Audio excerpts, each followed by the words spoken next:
Ինչ վերաբերվում է պատերազմի կուսակցությանը, դա հիմա ամեն օրվա հետ ինձ համար դառնում է ավելի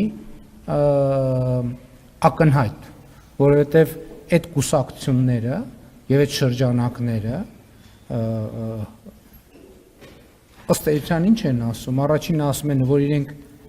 դեմ չեն խաղաղությանը եւ երկրորդիվ սկսում են խոսել, որ իրենց իշխանության գալու պարագայում սկսելու են վերանայել խաղաղությունը։ Դա ես շատ ուղիղ առանց սեթևեթանքի ուզում եմ ասել, որ պատերազմ է Հայաստանի Հանրապետության ոչ միայն տարածքային, այլև ինքնիշխանության կորստով։ Բոլոր այդ ուժերը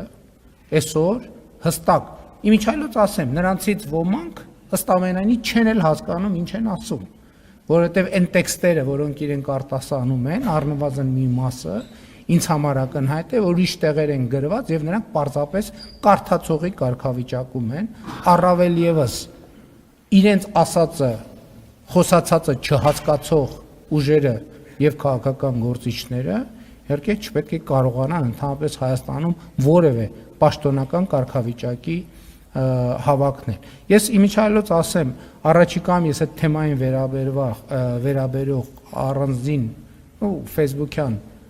եթեր եմ պլանավորում եւ ես դրան ավելի մանրամասն կանդրադառնամ։ Իմ ասելուց հետո ավելի